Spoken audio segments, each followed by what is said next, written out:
दोस्तों, अमेरिका के द्वारा लगाए गए 50% टैरिफ का सीधा असर झारखंड पर भी पड़ा है। झारखंड के टेक्सटाइल उद्योग को इससे बड़ा झटका लगा।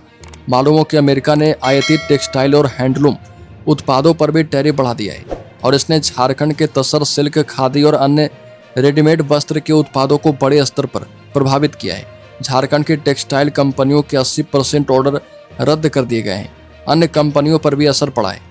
बताते चले कि झारखंड के टेक्सटाइल और सिल्क उद्योग से करीब 3 लाख लोग प्रत्यक्ष और अप्रत्यक्ष रूप से जुड़े हैं और इनमें ग्रामीण महिलाएं, बुनकर, कताई करने वाले कारीगर और सिलाई कढ़ाई करने वाले मजदूर बड़ी संख्या में शामिल हैं।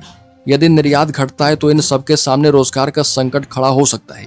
उद्योग विभाग के एक वरिष्ठ अधिकारी ने बताया कि राज्य से हर वर्ष करीब 700 से 800 करोड़ रुपए के वस्त्र उत्पादों का निर्यात विदेशों में होता है, जिनमें अमेरिका की हिस्सेदारी लगभग 35% है।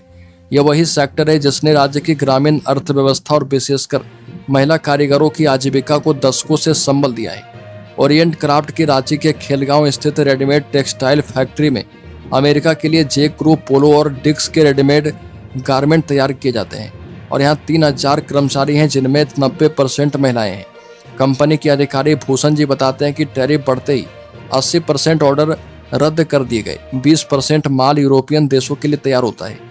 हर साल 100 करोड़ रुपए से अधिक का निर्यात केवल अमेरिका को किया जाता है। ऑर्डर रद्द होने से इसका सीधा असर फैक्ट्री पर पड़ा है। फिलहाल किसी की छटनी नहीं की गई है। घरेलू डिमांड की खोज में है। यदि नहीं मिला तो फिर बेबस होकर छटनी करनी पड़ सकती है। झारखंड विशेषकर अपने तसर सिल्क उद्योग के लिए जाना जाता है और तसर सिल्क यहाँ के हजारीबाग, गोड्डा, दुमका, सरायकेला, खरसावां और साहिबगंज जिले में बड़े पैमाने पर तैयार होता है।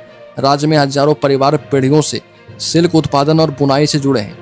इसके अलावा खादी, हैंडलूम और हस्तकरघा आधारित वस्त्र भी झारखंड की पहचान है और इन उत्पादों की सबसे बड़ी मांग अमेरिका और यूरोपीय देशों से होती रही है, लेकिन अमेरिका ने टैक्स लगा दिया है और इससे 3 लाख लोगों के रोजगार पर अब असर पड़ना तय है। तो दोस्तों, इस खबर में इतना ही। झारखंड से संबंधित हर एक न्यूज़ को पाते रहने के लिए सब्सक्राइब करें और बेल आइकन जरूर दबा दें।